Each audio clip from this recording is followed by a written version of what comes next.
Google Tag Manager's interface just changed. And if you've logged in recently, you've probably noticed things look a little different. In this video, I'll walk you through everything that's new: the redesigned overview page, the new settings option, and an honest look at the new feature for building conversion tags visually. And I'll also explain why this update is happening now, because it's not just a redesign. Earlier this year, Google announced that Google Tag Manager and the Google Tag are being unified into a single tagging platform. Right now, they're two separate systems that work closely together. But this update is the first visual step towards bringing them into one unified experience. So the interface changes we're about to look at aren't just cosmetic. They're laying the groundwork for that bigger shift. Let's head to Tag Manager to take a look.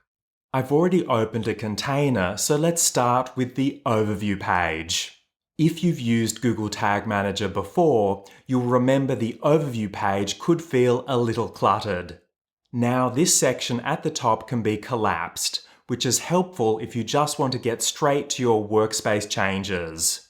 What's interesting is that this section is also customized based on the state of your container. For example, if Google Tag Manager hasn't been installed yet, you'll be prompted to install it. If your container is already set up, you'll instead see shortcuts for things like creating a new tag or testing your changes using preview mode. One of the most useful additions is this visualization here. It shows you the Google tags currently implemented in your container and where their data is flowing to. So at a glance, you can see exactly what's connected and what isn't. Below this, we can see a condensed table of everything that's been modified, added, or removed in the current workspace. And we can also sort this list by clicking on any of the column headers.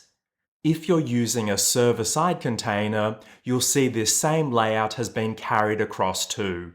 The only difference is you won't see the Google Tags visualization, since that concept doesn't apply to server-side containers in the same way. And it's not just the container overview that's changed. Let's head to the Tag Manager homepage. You'll notice this has been given a visual refresh as well.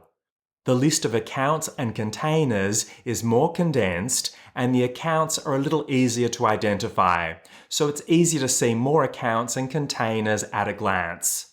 The Google Tags tab is also still here alongside accounts. This lets you view and manage Google Tag settings connected to your Google account, separately from your individual containers. Okay, now let's jump back into our container. And let's take a look at the navigation on the left. You'll notice this can now be collapsed and expanded.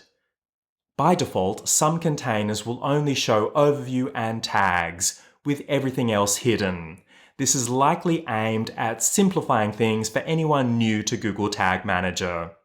If you've used the full menu, you can simply expand it and your choice will be remembered the next time you come back.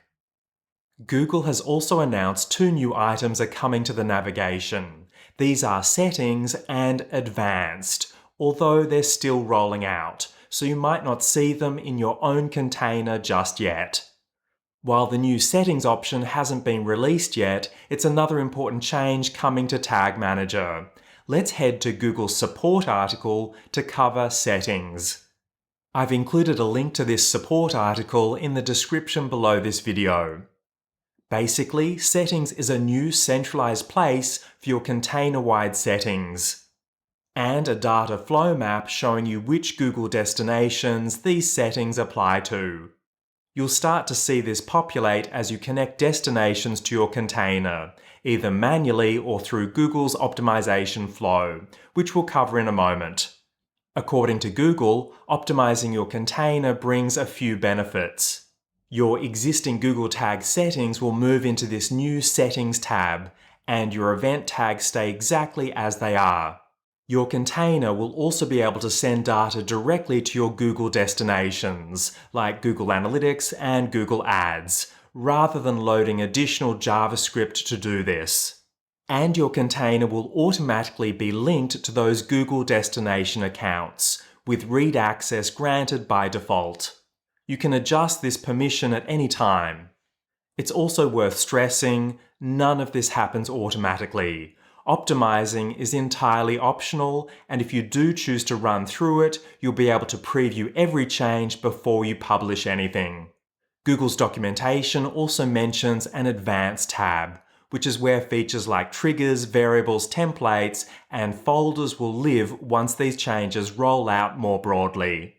I don't have this in my own account just yet, so if you don't see it either, that's expected. Just keep an eye out for it. Okay, let's head back to Tag Manager. And let's talk about the feature that's been getting a lot of attention, the new Visual Event Builder. This is the option that says Measure Purchases in Google Ads. This is currently in beta, and right now it's built specifically for setting up purchase conversions in Google Ads. The idea is that instead of manually building tags, triggers, and variables yourself, you can walk through your own website and simply select the elements you want to track, like your order ID or your transaction total. Google Tag Manager then builds everything for you in the background. Google says additional use cases will roll out over time, but currently the focus is purchase conversions for Google Ads. I'll be honest with you though, this is a great starting point if you're new to Google Tag Manager and just need a quick way to get purchase tracking set up. However, it does rely on CSS selectors to find these elements on your page. And tracking using CSS selectors can be fragile. If your website's design changes down the track, or a developer updates an element's class or ID, this setup can break without you realizing. So if accurate long-term conversion tracking matters to your business, and in most cases it will, I'd still recommend using the data layer for e-commerce tracking. It takes a little more effort to set up, but it's much more reliable. I've included links to my e-commerce tracking tutorials in the description below this video. Another thing worth noting is the Visual Event Builder currently seems to be limited to Chrome. So if you don't see the option, try opening your container in Chrome first. So that's everything that's changed in Google Tag Manager with this update. We've covered the redesigned overview page, the new settings option, and what optimizing your container actually does. And we've looked at the new Visual Event Builder, along with why I'd still lean towards the data layer for anything business critical. And remember, this is just the beginning. Google Tag Manager and the Google Tag will continue to be unified over the coming months. So I'll be keeping an eye not just on the interface changes, but also what these updates mean for your tracking and implementation going forward. If you don't want to miss those updates, go ahead and subscribe to this channel. Thanks for watching, and I'll see you in the next video.